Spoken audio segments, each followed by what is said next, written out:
phenomenal. All right. Hello, everybody. And we're getting folks into the room. Welcome to the webinar, all.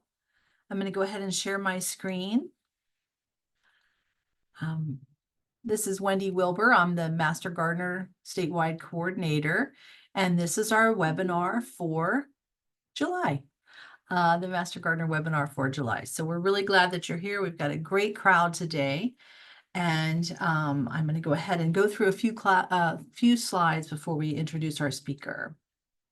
So our speaker today is going to be on mosquitoes. If you'd like to quickly in the chat box, say where you're joining in from and how are the mosquitoes in your area this time of year? And so Detlef is from Bay County. Sarasota says not bad. Flagler, St. Lucie, Bay, Alachua, St. Lucie, Pinellas, Gainesville, Polk County, Boynton Beach. Mosquitoes are awful down there. Alachua, they're present. Some say prevalent. Clay County, Hillsborough. Lutz is down there. Pinellas County has great mosquito control. Lee County's here, and they're ravenous. That's good. They're hungry. St. Augustine is improving. Leon County, not too bad. Palm Beach, Brevard, Volusia, Clay, Naples, awful, they say. Pasco, not bad. Lake County, Manatee County, Highlands, Middleburg, Marion County, not bad. Nassau County. So we have folks from all over the state joining us today. So thank you all. If you want to keep populating the chat box and going ahead and putting that information in there, I welcome you to do that. I do want to remind you that you can get your Master Gardener swag at the IFAS bookstore, your cool polo shirts, your bag, and the best hat ever, and your stickers are still available. So go ahead and get those if you've been postponing. Our supplies could be running low, so go ahead and get those orders in if you've been putting it off. And I do want to let you know that we have been doing our book club that's been going on with Night Magic. We've had a great number of people participating on that virtual book club that happens on Facebook. But our author is going to be joining us on August 15th. And Becky is going to go ahead and pop in the chat box the link to meet the author. If you didn't read the book or didn't participate, but still want to hear our conversation with the author, you are also welcome to join us. She is from the Boone, North Carolina, and she's a New York Times selling author, and she's going to be joining us. I believe it's at 1 o'clock on August 15th, but I'll have to double check the time on that.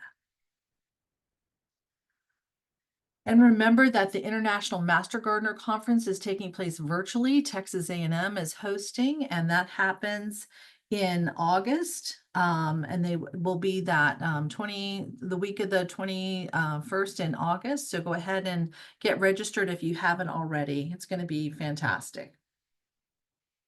Okay. So for the webinar, if you've put your stuff in the chat box, let's use the question answer box for our questions for Dr. Buckner. And I will present them to her for a point of clarity if needed, or we'll hold on to them for the end of the talk. And I'd like to introduce you to Eva Buckner. She's an assistant professor and state extension specialist with the University of Florida IFAS, Florida Medical Entomology Laboratory. This is located down in Vero Beach, the beautiful spot down there. And her main focus is providing training on medically important arthropods, mosquito-borne diseases, integrated mosquito management, mosquito control, product efficacy, and a host of other things. So, this is the time of year when we're thinking about it, we're talking about it. You may be getting calls from your clientele, you may be dealing with it personally, and we definitely wanted to get this information out, and Ava's just a wealth of information. So Eva, welcome to the Master Gardener webinar. Thank you so much. And thank you so much for this wonderful opportunity. I'm blown away by the number of attendees. So I saw in the chat that there's people from all over the state, and some people are dealing with mosquito issues. So hopefully maybe some of these tips might help alleviate your issues, make it your life a little bit easier this summer. So I'm gonna get started, and I don't know, I'm gonna be talking about prevention of mosquito-borne diseases in Florida.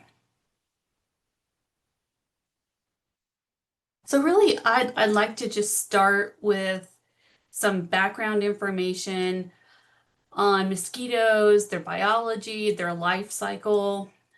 So mosquitoes do have a complex life cycle, and they have 4 stages within their life cycle. That's the egg, larva, pupa, and adult. So mosquito eggs need water to hatch, and the larva and pupal stages are aquatic. And there's 2 different pictures shown of here for mosquito eggs. And that's because mosquito eggs can be laid one by one, singly or in a raft. It's really dependent upon the species. Uh, but all mosquitoes' eggs do need water to hatch. And depending on the type of the mosquito, the larvae may hatch from the eggs in probably about 24 to 36 hours, or they can survive and sit in moist soil months before hatching. So, in terms of the larval instars or the larval life stage, there's 4 instars or 4 stages within that life stage, and they're all aquatic. They're actively feeding. The larval stage usually lasts about 5 to 14 days. It's really temperature dependent. Of course, the warmer it is, the faster they're going to fly through that development. And they can be found in so many different types of habitats. We'll talk more about that later. And then the pupal stage, so the stage 3 over here, this is really the stage that's the bridge between the aquatic to the terrestrial adulthood. So the pupal stage is aquatic, but it's not feeding, and they are able to move around and avoid predators. And this is really when the adult structures are forming. This life stage is going to last about 24 to 36 hours, again, temperature dependent. Then, of course, number 4 is our adult stage, and we have a picture of what a female mosquito looks like and what a male mosquito looks like. The male has what we always call like bushy eyebrows or bushy antennae, and then the female don't have those bushy antennae. Um, so there's only going to be 1 pair of wings, and the female mosquitoes often live longer than the male mosquitoes, and we'll go into what the male and female, eat in just a moment. Here in Florida, we are so lucky because of our tropical and tropical climate. It supports a wealth of aquatic habitats, and as a result, a wealth of different mosquito species. So we have a lot of diversity when it comes to our mosquitoes. We have approximately 90 species of mosquitoes present in Florida. And because of we have this wealth of aquatic habitats, we have it really allows mosquitoes to be able to find the right conditions they need for egg laying and development. So that's really why we foster such a mosquito-rich environment in our state. So there's 3 major types of aquatic habitats that mosquitoes utilize for their immature life stages: the floodwater, permanent, and container. So the floodwater habitats, they're temporary. They can change quickly depending on weather conditions. And once these habitats are flooded, the water is going to reach the eggs and cue them to hatch. So these types of habitats can be marshes, mud flats, low-lying areas of pastures, fields, citrus furrows and swales. The permanent water habitats are those that are going to remain flooded and wet most of the time, such as ponds, swamps, and brackish waters. Container habitats are going to be the small water-filled natural or man-made containers, such as tree holes, bromeliads, buckets, and tires, and lots of other artificial containers. So we do have, like I mentioned, approximately 90 species of mosquitoes, and they are diverse.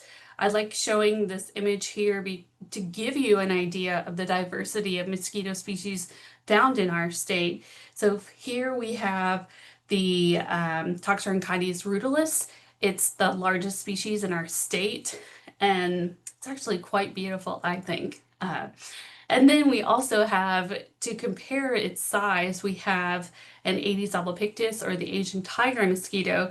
And you can see that these two mosquitoes are very different in size. So we do have a lot of diversity in our mosquitoes. So I talked about how there's multiple different types of habitats that the mosquitoes utilize. This is just showing you some more examples of those different types of habitats. So here again are some more images of the floodwater habitat. These are some examples of the permanent water habitat. So generally the mosquitoes that lay their eggs on the permanent water habitat, they will lay their eggs in rafts or singly on the water surface, and then they'll hatch into the water. The sites can be brackish, marshes, and freshwater water swamps, so a lot of diversity possible. I'll go into more detail about those container habitats in just a little bit. But first, I did want to just kind of spend a little bit more time talking about the adult mosquito feeding preferences. As adults, male mosquitoes only feed on nectar. So one thing you may not be aware of is that mosquitoes can be pollinators because they do feed on nectar. They can pick up pollen as they're feeding on nectar and then spread it to different plants when they're in pursuit of other nectar. However, we really don't think that they make any significant contribution to pollination. But just a little fun fact for you. So not all mosquitoes bite people or animals, and really it's just going to be the female mosquitoes that bite people and animals, and it's to get a blood meal to help produce their eggs. So that's the reason they're doing that. And interesting to know also that yes, there are quite a few different mosquitoes that do bite, of course. The majority of female mosquitoes do bite. There are some that don't, and I showed you an image on the previous, a few slides back, of the Toxorhynchides. I have another image of it here, or actually two images again of it here, and this is actually what a Toxorhynchides, or common name elephant mosquito, what it looks like when it's a larva. And as you can see, it's actually got a species of another mosquito larva, immature, in its mouth. So what's so cool about the elephant mosquito is they don't blood feed as adults, because when they're in the larval stage, they're actually predators and they feed on other mosquito larvae, and they were able to build up all the protein they need in the larval stage, so they don't have to take blood meals as adults to be able to develop their eggs. But that is not a common situation. Again, most mosquito species, the females do take blood meals as adults, but not all of them spread pathogens. Some don't bite people or animals at all. Some are very particular about what they take blood meals from, and the blood meal host can vary by mosquito species. So some may actually take, there's one mosquito species that only takes blood meals from earthworms. Very interesting. So they can take blood meals from invertebrates, vertebrates, and those vertebrates can range from reptiles, birds, mammals, and those mammals can include humans. And some mosquitoes actually do specialize on just taking blood meals from humans. So there's a lot of diversity, and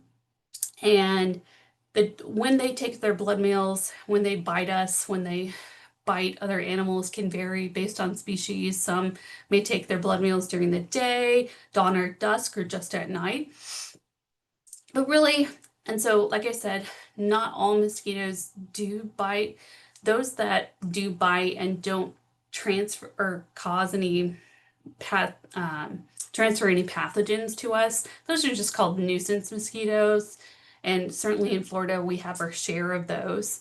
But certainly we do have, I'd say about less than 10 mosquito species that we consider to be our vectors of important human pathogens.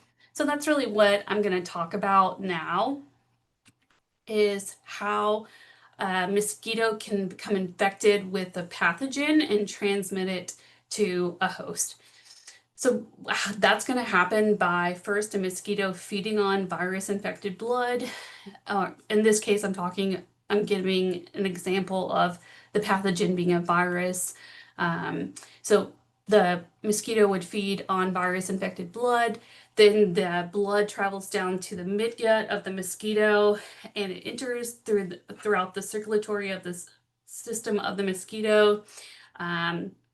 And infects all the tissue of the mosquito, all the way up to the tissue of the salivary glands of the mosquito.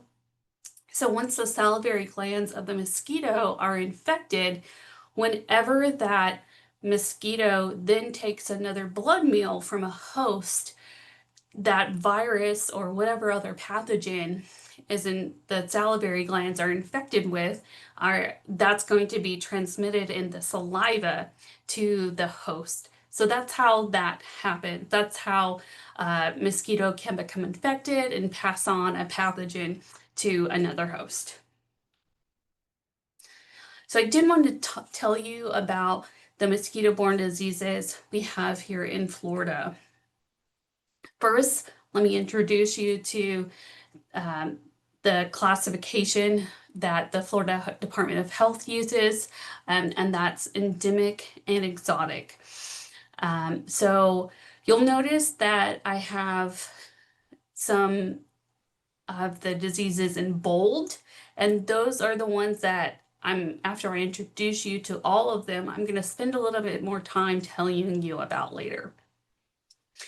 So as I mentioned, Florida Department of Health classifies mosquito-borne diseases as endemic or exotic.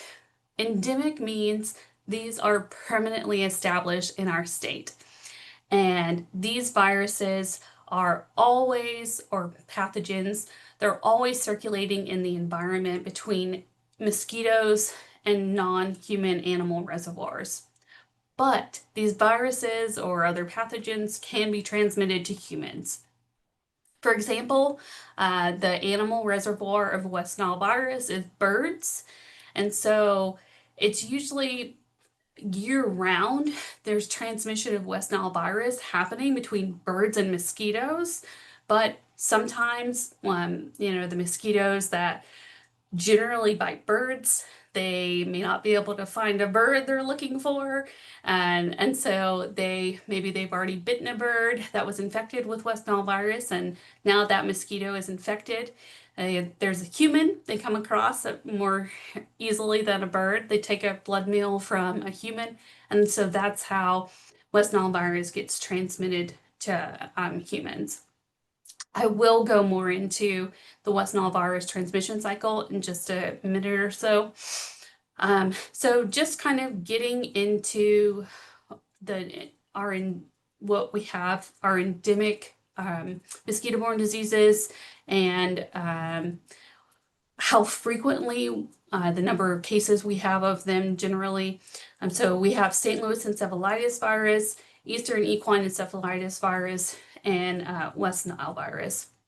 So we haven't had any human cases of St. Louis encephalitis virus documented in our state since 2014.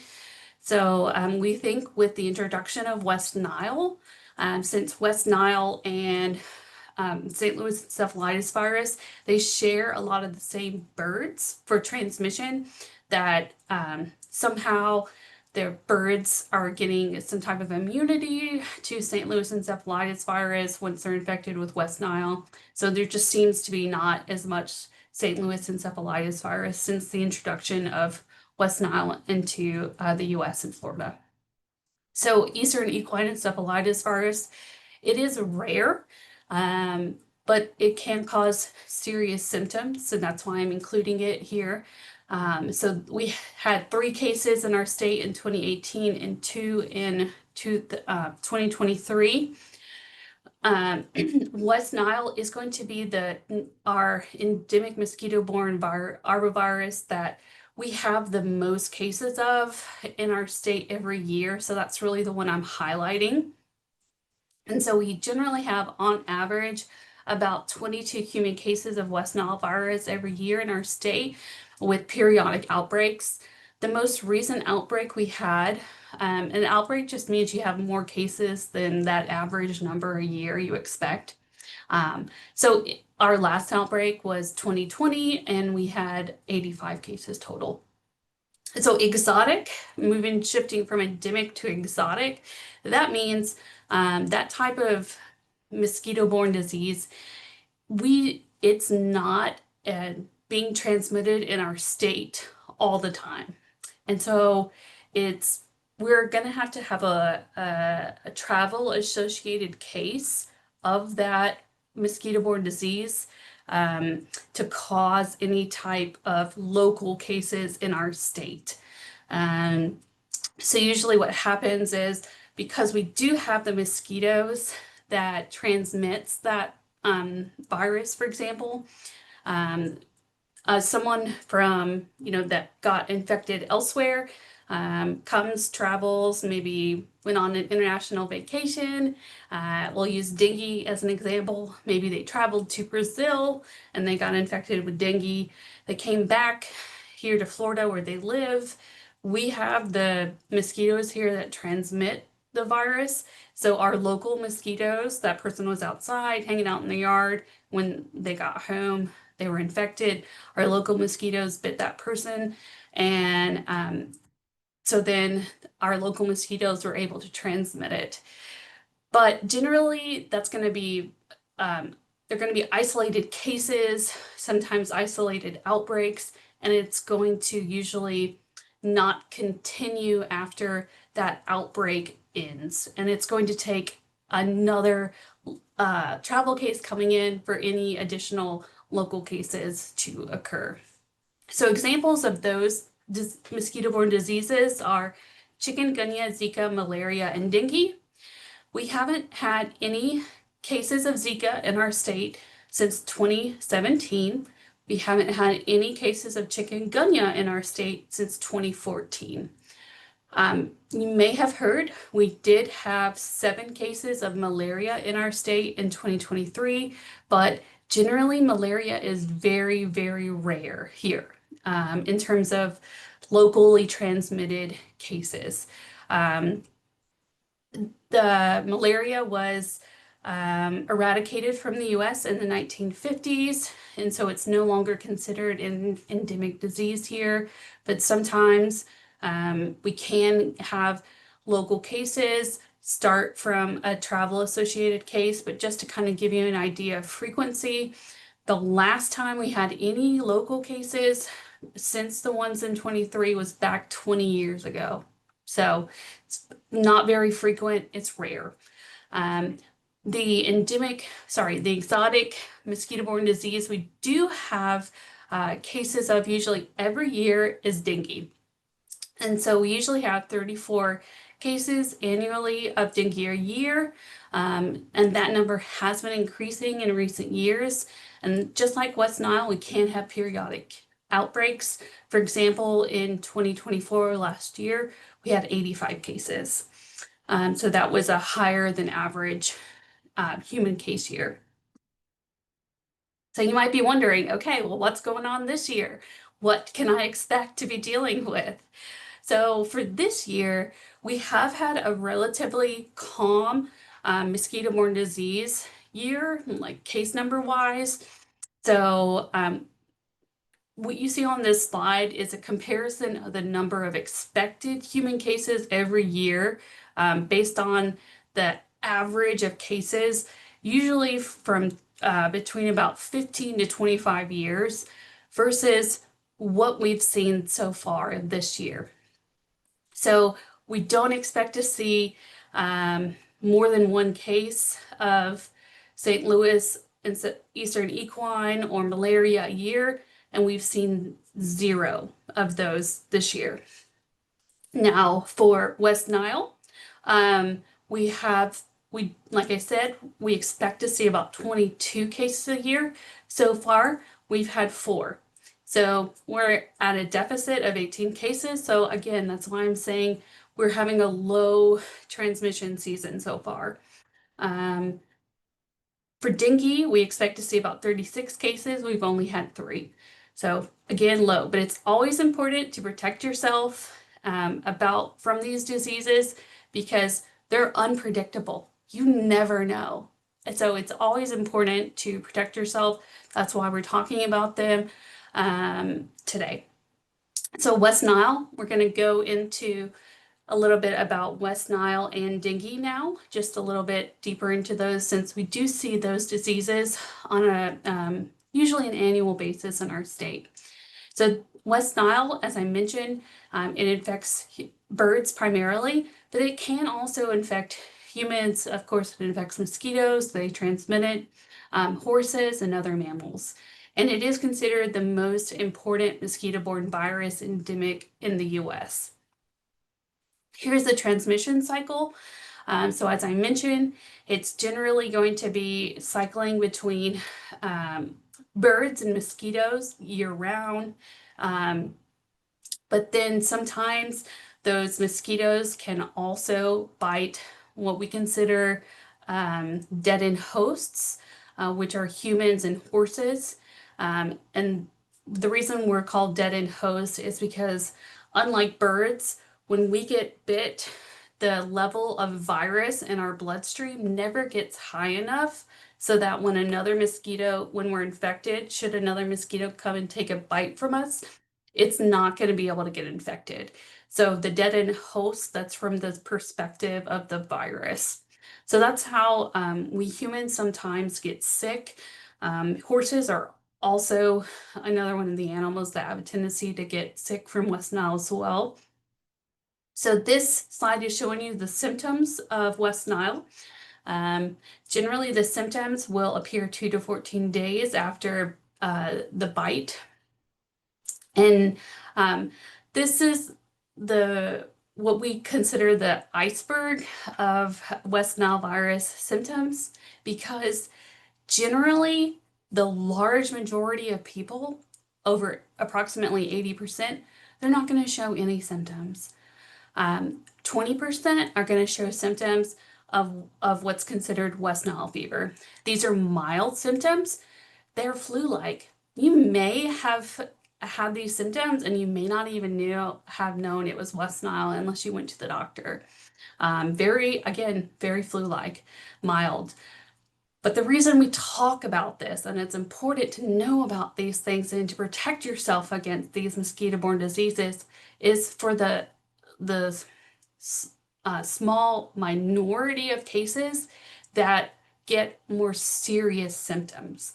And these are going to be associated with the central nervous system.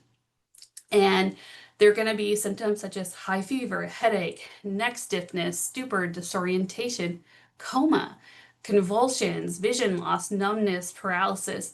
So these are very serious symptoms. and adults over 65 and those with a weakened immune system are at a greater risk of these serious symptoms. So I just want to point out the species associated with transmitting West Nile virus. They're going to be Culex mosquitoes.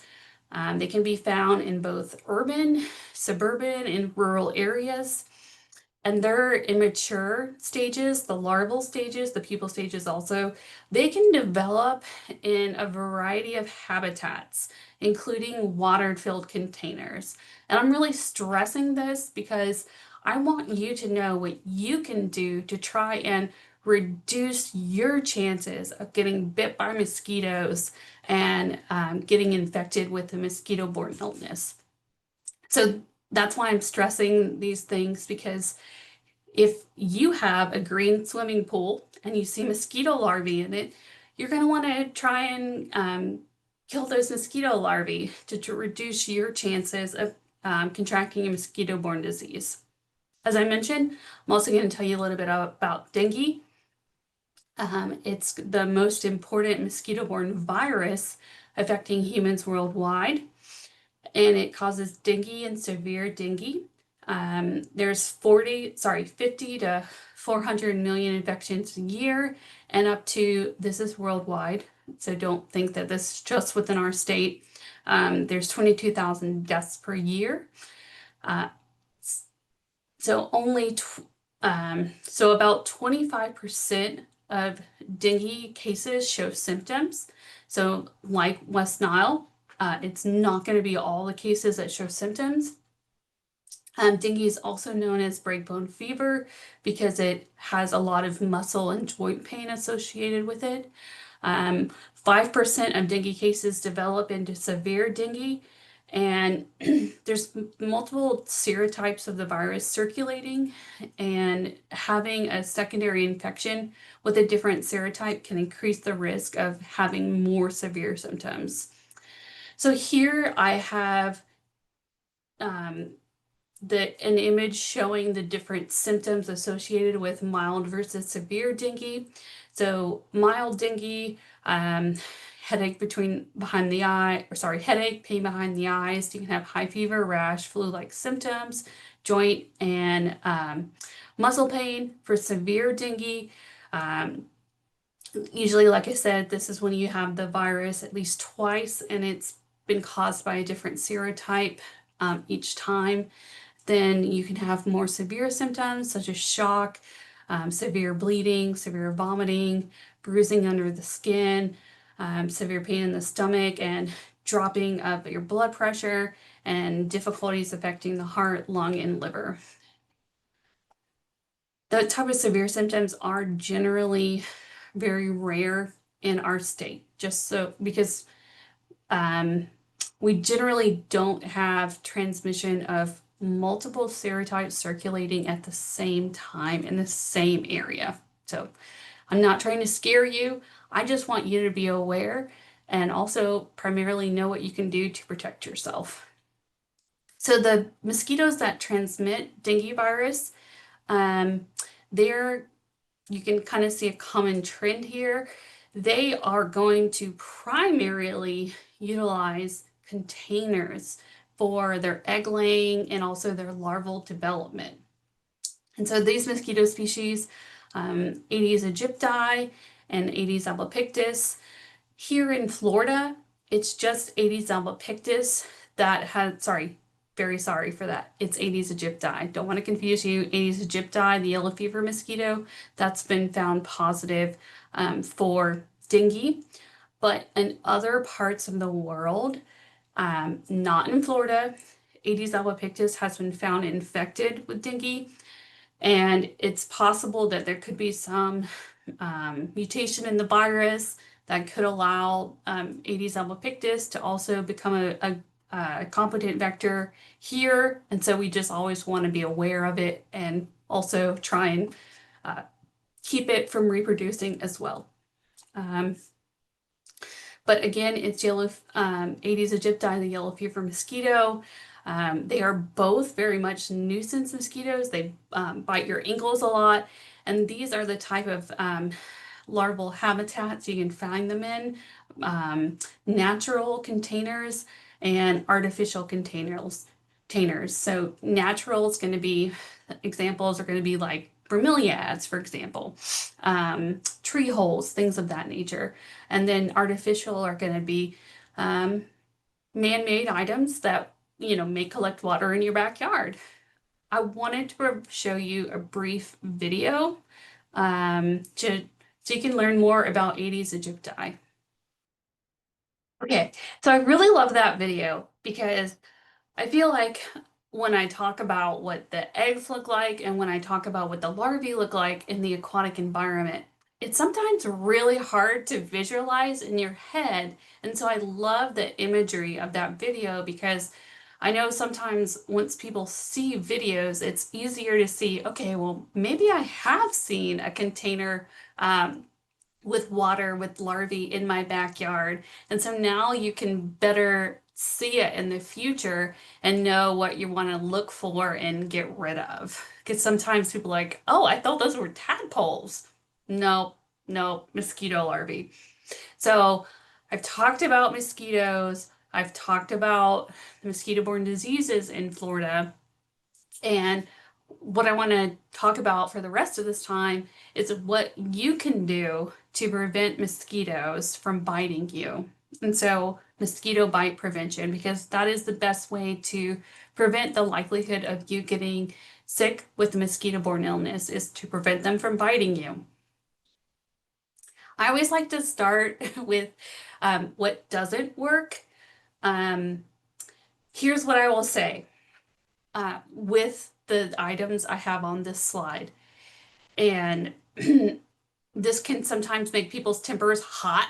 And I do promise I have explanations for why I have each of these items up here. So please give me a moment to explain before you decide you're like, oh, I'm not listening to her anymore.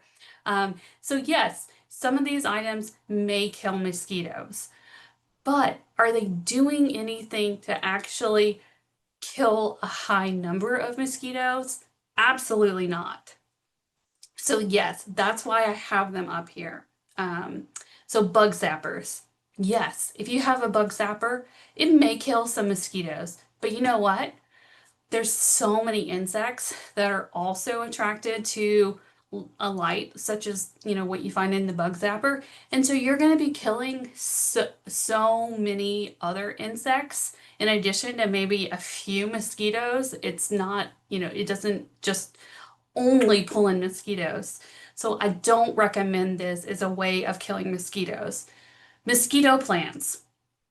When you plant them in the ground, yes, they do have some oils within them that can repel mosquitoes, but for them to be effective, they actually have to be concentrated. And so the amount of oil in that plant that you plant in your yard, it's not enough, it's not concentrated enough to actually make a difference. So eating garlic, eating different things, eating vitamin B, bananas, that's not going to do anything to prevent mosquitoes from biting you. Repellent bracelets, they don't work. Don't buy them. Ultrasonic devices and cell phone apps, they don't work. Don't waste your time. Bats, this is always a point that people, are, everyone loves bats. I love bats too. So let me tell you about bats. Bats do eat mosquitoes. However, they don't primarily just eat mosquitoes. So if you think about a bat juicing moth, that's what the bat is going to target because it's going to get so much energy and so many more calories than a super tiny, scrawny mosquito. So yes, bats will eat mosquitoes when they're in high abundance, or if they are en route to a large prey item that they're targeting and they happen to come upon mosquitoes, yes, they're going to eat the mosquitoes. But they're not only eating mosquitoes. And so really the reason I have these things up here is I don't want you to think, okay, I've got a bat box in my backyard. If I have a container that's filled with water and I see mosquito larvae in it, I don't want you to think it's okay to let those mosquito develop into adults because I have that bat box. If yes, that bat box is housing some bats that eat a few mosquitoes, awesome. But please do not rely on that as your only mosquito control method. That is really the point I'm trying to make here. Also, Spartan mosquito eradicators, they don't work either. So now I want to talk about what does work. And it's probably more simple than you think. And it's really just going around and dumping out water-filled containers around your house once a week. Because a lot of times, like for example, the yellow fever mosquito and the Asian tiger mosquito, the type of habitats they develop in, it's not huge ponds, lakes, or anything. It's small containers or large containers around your home. So by getting rid of these water-filled containers, dumping out the water, you're actually doing something to reduce those specific mosquitoes. So on this slide, I have examples of different places that might hold water to give you an idea of maybe some place you hadn't thought about that might hold water that you can go around and dump. I know sometimes tarps can hold water, and yes, the mosquitoes can develop in water in like something like a tarp. So hopefully this will give you some ideas of some areas you can go around and check for water and maybe some larvae developing in it and dump out those mosquitoes. Because mosquitoes do need water to finish their development to adulthood. So if you get rid of that water, they're not going to be able to develop into adults. Of course, if you have containers that you can't dump, then there's other opportunities for getting rid of the mosquitoes in them. For example, if you have bromeliads or a bird bath, and yes, those are going to hold water and you want them to have water. So one thing you can do is use your water hose to spray them out and get out any larvae that are either within the bromeliad tanks or within your water bath or bird bath, sorry. If you don't want to do that, another option is using mosquito bits or mosquito dunks. These contain a larvicide known as BTI. It's actually a soil bacteria and it's very natural. And it's really the spores from this bacteria that are going to kill the mosquito larvae. And what's so cool about it is they're very specific. They only are going to kill mosquito larvae and gnats. They don't kill any other type of insects. And it's also very safe for animals and for humans even. You can actually, WHO says you can drink water that has had BTI in it. I don't know how it's going to taste, but I'm just trying to let you know, this is a really nice other safe option. You can find mosquito bits, mosquito dunks at any of your box stores or hardware stores, or of course online like Amazon. So those are some options for how you can get rid of mosquitoes in containers that you're not able to dump. Personal protection is super important. So protecting yourself from mosquito bites. So wearing long sleeve shirt and pants. I know it's hot, you may not want to. So then it's also good to use, instead, if you're not going to do that, use an EPA registered repellent. These are the active ingredients within the repellents to look for. And you want to use an EPA registered repellent. What that means is that the EPA has actually tested that repellent to find out that it's safe, and effective. I know a lot of people like to use natural repellents. I want you to know natural does not always equal safe, and it does not always equal effective. So when the recommendations I make are about trying to protect people from mosquito-borne diseases, and so I make recommendations that come from the CDC. So I recommend looking for repellents that either contain DEET, picaridin, IR 3535, oil of lemon eucalyptus, or 2-undecanone. So you have your options. If you don't like DEET, there are other options that aren't DEET, but DEET is very effective and it is very safe. It has been tested for many, many years. So just want you to know that. So here are some repellents that have been tested by my colleagues here at the Florida Medical Entomology Laboratory, and here are some of the ones with the highest protection times. So it means that in between proper application and of the repellent until the first mosquito lands on that protected area. So off deep woods, off Skintastic. A lot of these contain DEET, but again, if you don't like DEET, here's an option without DEET that's been shown to have 2 hours of protection time. So repel lemon eucalyptus that contains oil of lemon eucalyptus. So there are options out there if you're looking for them. Also, just make sure that your mosquitoes can't get in your house. So check your screens and windows. Mosquitoes aren't the best flyers.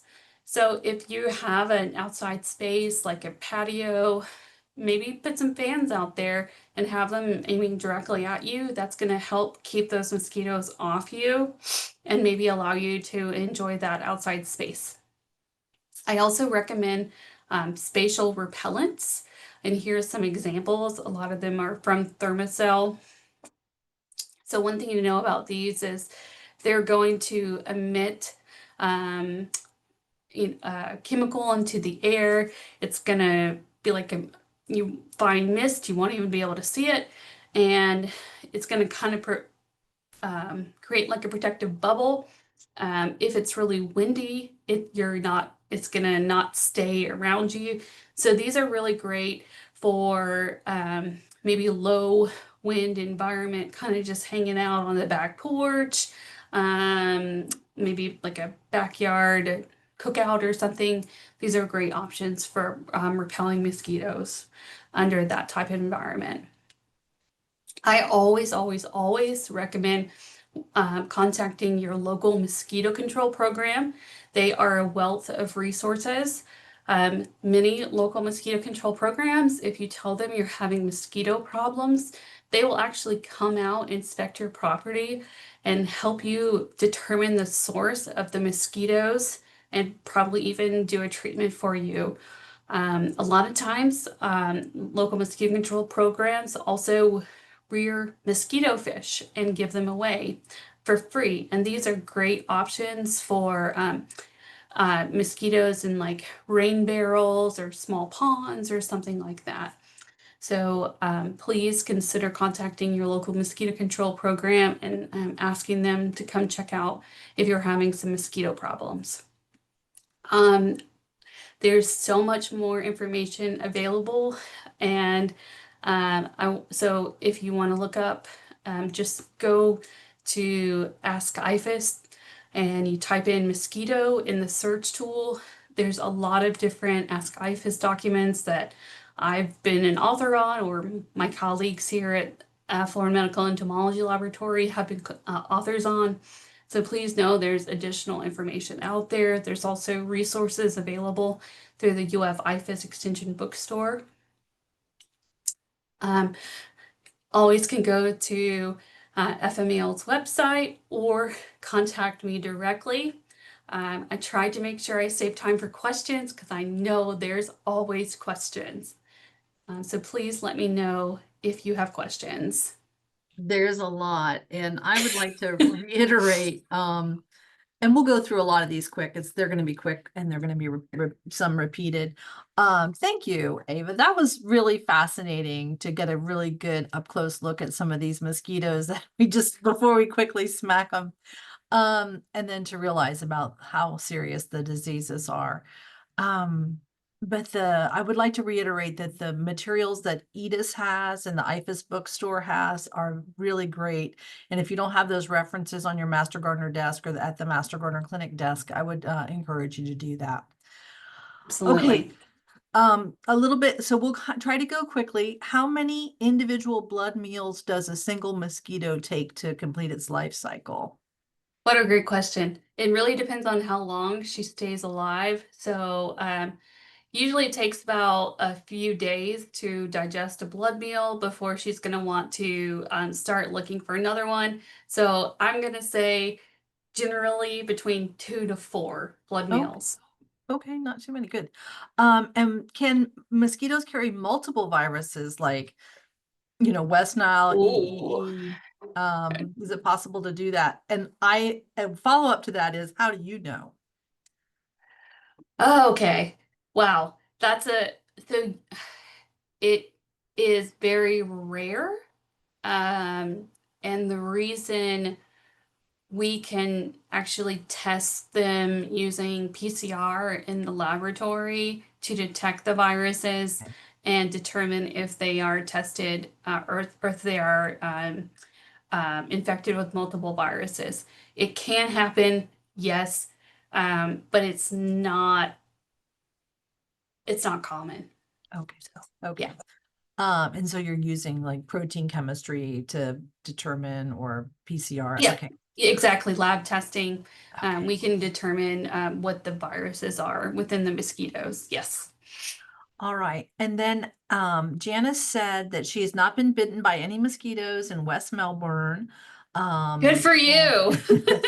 But she planted a lot of rosemary and puts dried orange peels out. And so she feels like this might be helping. But what can she do to be completely free of mosquitoes? What else can she do? So love that you're doing those things, Janice. I There haven't been scientific studies showing that at the rates like that they're just planted in your soil, the oils that are coming from them are actually going to be protecting you from mosquitoes.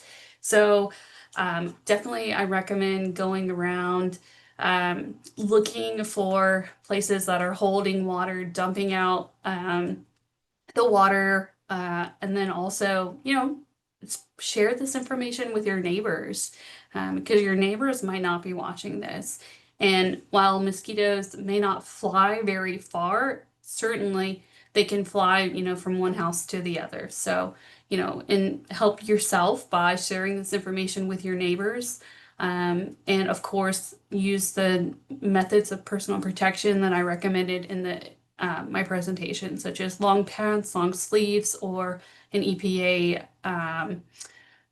um, Repellent. EPA registered repellent. Yes, Good, good, good. Um, did mosquitoes cause the yellow fever in the late 1800s? absolutely. Okay, Yes. So so it's we actually used to have yellow fever outbreaks, very serious yellow fever outbreaks here in the US.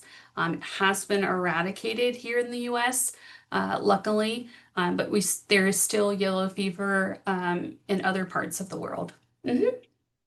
are chickens a vector for mosquito-borne diseases? They are not. So that's a great thing about chickens is they can get infected with mosquito-borne viruses. However, they, like us, the amount of virus within them never becomes high enough so that if they were to be infected, a mosquito could come and bite and pick up that virus from their bloodstream and pass it on. So, fun fact, there are mosquito programs throughout the state that actually use coops of chickens. They're called sentinel chickens. They use them as surveillance animals for detecting our endemic arboviruses. So that kind of, if it's a way to hopefully catch the virus circulating, if we catch it in a chicken before we start seeing human cases. So they know, okay, we've got some virus transmission happening in this area. We need to spray this area, or we need to do a lot of larval reduction in this area. So chickens are actually really helpful in the world of mosquito-borne diseases. We're a big They're chicken. on the team. They're Yeah, they're on the good, team. They help good. us. So another question about similar to that is the Eastern equine. So if a mosquito is on a horse and then comes to a person, that's going to transmit the disease? You said no. No, no, because like humans, horses are considered dead in host, which means that the virus will never get high enough in them for it to be transmitted on to another host. So no, but they can of course get sick. Humans and horses are the two main animals that get sick from Eastern equine and West Nile. Is it dangerous to have asymptomatic dengue fever? Any Is it residual dangerous? effects or? Yes, because let's say later you were to get, and it's very unlikely here in Florida, as I said, because we don't have transmission of a lot of the different serotypes at the same time of the virus. When I say serotypes, I'm talking we have different numbers for them. So dengue 1, dengue 2, dengue 3, dengue 4. If you were to get infected with another one of the dengues, then it would increase your likelihood of having severe symptoms after that Wow, second infection. So, yes, wow, unfortunately, it is not good to have even asymptomatic dengue. wow. That's fascinating. Yes. Okay, easier question. Are mosquitoes attracted to certain colors, maybe colors of clothing? Yes. Great question. Yes. So they don't have the best vision. So, but they can really tell the difference between light and dark, and they are more attracted to dark clothing. So if you wear lighter clothing, it's better. So lighter clothing equals better. Okay, great. And we've heard about, folks have heard, two people heard about mosquitoes being attracted to different blood types, like O maybe being more attractive to them. So I have looked at those studies. They were not scientifically convincing to me. So Okay, I say I don't believe them. But there certainly are differences in people that make certain people more attractive. For example, like composition of bacteria on your skin, they give off volatiles and just you can be more attractive depending on the composition of bacteria on your skin, which you have no control over. So it's not fair. I'm right, very attractive to mosquitoes. If you give off a good. lot of carbon dioxide, that's what another thing that mosquitoes are attracted to, or if you have like just a higher body temperature than usual, or just on average, if you Okay, just kind of run warm, mosquitoes might be more attracted to you because they're attracted to heat, carbon dioxide, things like that. Mhm. great. So you get invited to a lot of picnics. I try to remember to bring my repellent. Okay. Um, and this is an interesting question, and you may recommend a video. But how far do newborns, as they pupate, how far do they go from their original water source? Great. So it can really depend on the mosquito species. That will determine how far they fly. So if we're talking about a lot of the ones we find in container habitats in our backyards, usually it's just within a few hundred feet. Um, but Okay. it kind of just depends. Like, if we're talking about a salt marsh mosquito that um, just is doesn't really transmit pathogens, but it just bites a lot. Those happen to be very strong flyers, so it can really just depend on the species. Yeah, yeah, yeah. And then I remember growing up in South Florida that, if the wind shifted from the west Yes. and they came in from the glades, you knew it. Absolutely. And we're dealing with that right now. Are you? So, yeah, we have a lot of the salt marsh mosquitoes that have been blown in. So, I think most some people who are not used to dealing with them are dealing with them. And you're right, absolutely, it is can be due to the wind, and sometimes hurricanes can Oh, spread sure, mosquitoes. sure, sure. So they mostly feed at dusk and dawn, but you showed some video, the video kind of showed them feeding in the middle of the day too. So That's that's, okay, go ahead. it can be species dependent. So uh, the the yellow fever mosquito, Aedes aegypti, Aedes albopictus, the Asian tiger mosquito, they like to feed during the day. But if we're talking about Culex mosquitoes, they're the ones that can transmit West Nile virus. They do prefer to blood feed in the evening and at night. So it really can be species dependent. But I will say the bulk of mosquitoes um, do primarily either blood feed during the day, sorry, at night or at dusk or dawn. So, ugh, Okay. it's hard to make generalizations because Sure, sure. there are very different depending on the species. Yeah, yeah. That's similar to plants too, a lot of times it really just depends. So Christine is wondering how often do they need to blast their rain barrels and bird baths? Is it okay to have the water sitting for 2 days after a rainfall? Sure, sure. Just honestly, the best is about once a week. Yeah, once a week. Um, then you should be fine. Uh, 5 days is really like the fastest they could probably go through the life cycle. So I think if you get around to like once a week, you're going to be okay. Mhm. Good. And folks are wanting the link to the video. Um, I was the link in the recording? Could we see it in the recording? I'm Um, not sure, but you know what? okay, I can go to YouTube really quickly and put it in the chat. I just okay, found it on YouTube. Um, all right. And I'm gonna kind of, Perfect. okay. And if you can't empty the containers, you can use mosquito dunks or granulars. We talked about that. Absolutely. How Yes. often should you use the mosquito bits? How often are we refilling or recharging that BTI?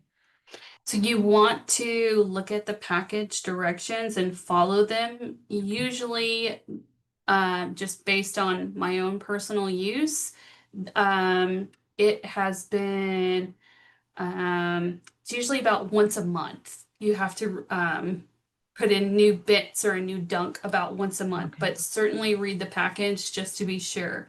I'll remember that. Um, yeah, so I'm putting the mosquito video link in the chat right now. Okay. So, So Becky, you may need to reopen the chat for people to be able to go in there and get it. oh, so sorry. No, no, Yes, I, she'll do that. She's got this. Um, let's see. This is an interesting question. What might explain swarming mosquitoes in a dry enclosure like a garage?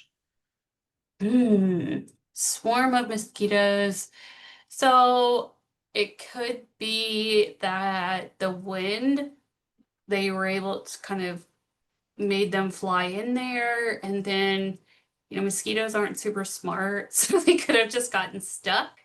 Um, Another thing I like to do is I have like the I have the plug-in, the that have like a blue light on my that plug into an outlet and then have like the sticky backing on the Oh, back yeah. side. That helps catch any because mosquitoes are attracted to light. Should any mosquitoes happen to get into your garage or your back or inside your house, that's a great easy way for them. They'll be attracted to the light and then get caught on the sticky paper that's facing the wall. So I use those around my house near, the entrance from my lanai to try and kill any mosquitoes that happen to fly in. Okay. They could be So, attracted to something sweet smelling in the garage oh, too. something sweet smelling. Huh, Yeah, interesting. because they are attracted to flowers for, Mhm. obtaining nectar. So, um, it could be something like that. Who knows? Okay. Just So what ideas. we have a couple questions about the like the insecto model, kind of setting up a bucket with some rotting leaves and then putting in the BTI in there. What do you think about these do-it-yourself buckets of doom, the master gardeners are calling them? Kids of doom. Um, that's I do think that they can work. You just want to stay on top of them and Mm. make sure that you're monitoring them. If on a weekly basis, making sure that you're getting rid of any mosquitoes that maybe aren't dying in there, just in case your trap itself does not actually become a source of mosquitoes. So Okay. just my recommendation is don't, if you're setting something like that up, don't forget about it Okay. because it can sometimes end up being a source of mosquitoes. So yeah. Okay. And the thermocell is BTI, right? No, It's the not? thermocell that's so BTI is for killing immature mosquitoes Okay. developing in water. Hmm. Um, and the thermocell traps, they will have different types they're going to be for repelling the adults, and they can have different active ingredients. I'm trying to look up some right now. Well, the question in the box is about, it seems maybe it's more broad spectrum than as targeted as the larvicide is. Yes, that is Okay. correct. And Okay. it's for repelling different BTI is for killing immature mosquitoes developing in water. The thermocells are for repelling adult mosquitoes. Okay. So they're going to serve two Um, different goals. Okay, well, I'm really glad that Susan Barnes asked this question. Can you speak to the commercial mosquitoes control services like Mosquito Joe that just basically are blasting your whole yard? So I work primarily with county and district mosquito control programs. If I do sometimes I do actually work with private mosquito control companies as well. And when I do speak with them, I do provide that advice. But I am one person. I, but I do try my best. I'm with you on that. So someone asked, about dragonflies. Do larvicides kill dragonflies? So if you use something like BTI, nope, it's not going to kill dragonflies. Do um,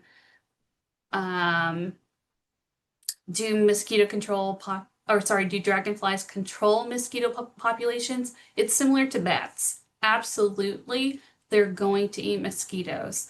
Are they going to target only mosquitoes? No. Are they the only solution you want to rely on? No. So they do help, but that's not the only food source they're eating. So it's not the only type of control we want to rely on. Okay. And then David is asking about the gambusia fish. So yes, Gambusia are mosquito. That's another name for mosquito fish, and absolutely, they're great to put in like a pond you have that doesn't connect to like a river or a stream, Hmm. um, or a rain barrel.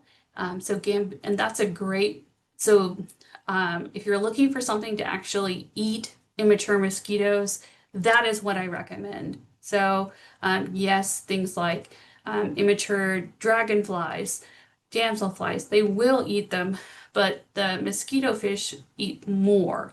So that's what I primarily recommend. But you don't want to put them in a body of water where they're going to flow out into a natural body of Okay. water, because they they don't need to be there. Right, um, right. and your local mosquito control program, quite a few of them actually do grow mosquito fish to give away for free. So consider contacting your local mosquito control program to see if they may be giving that away for free. Yep, yep, yep. If their neighbor is spraying for ticks and mosquitoes, does that push more mosquitoes over to her yard?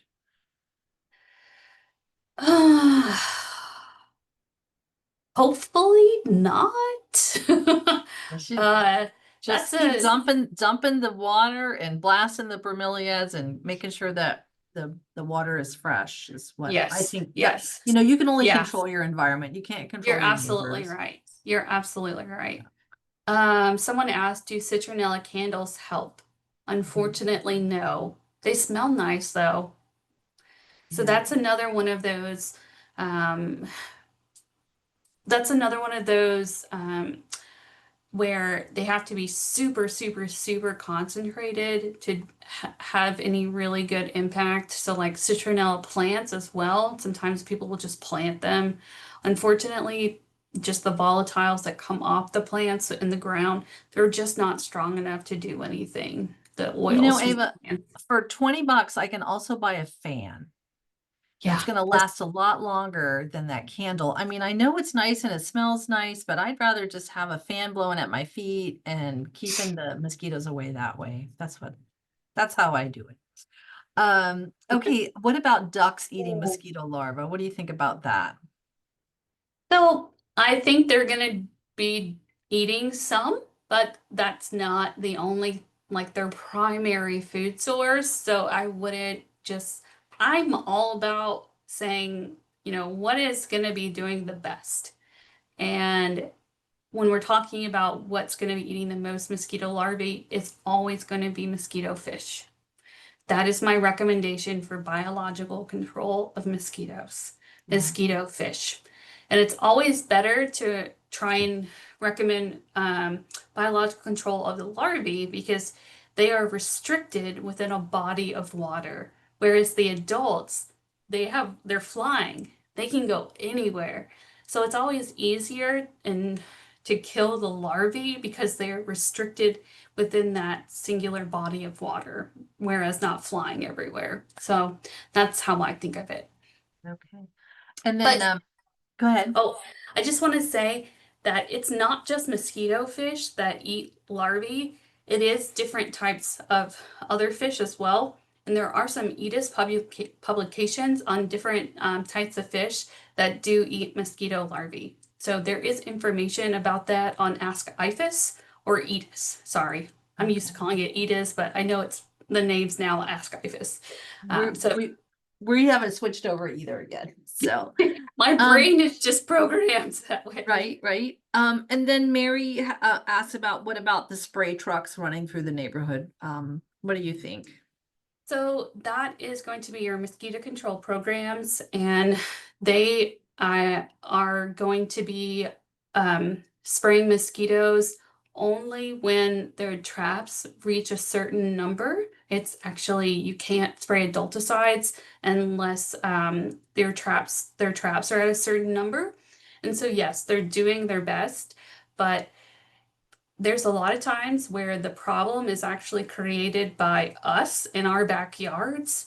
And unfortunately, the spray can't get to all the different containers.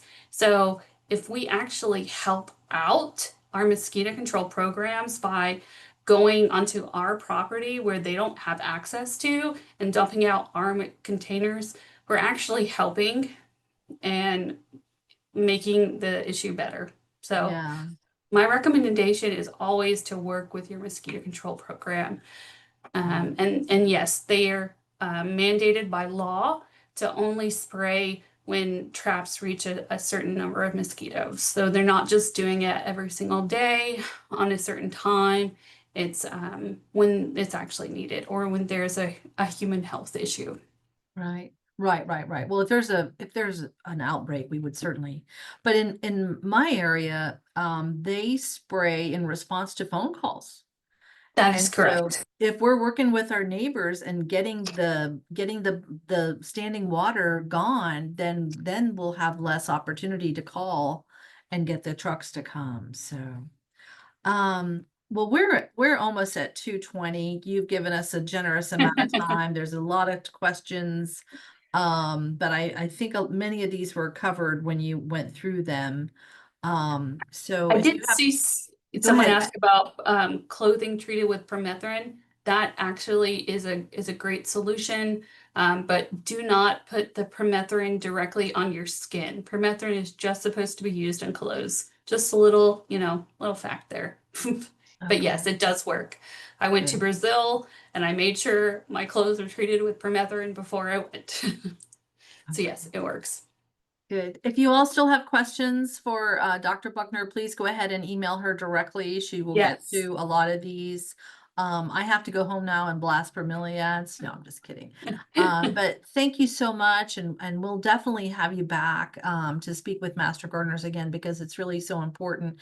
And for those of you who live close to her, she may send someone from her lab to go out and do a talk for you as well. So. Absolutely. Yes, no Okay. problem. Good, good. Thank you. We really, Thank truly you appreciate so it. much. All Please right. email me Take if you have care. more questions. Bye-bye. Bye.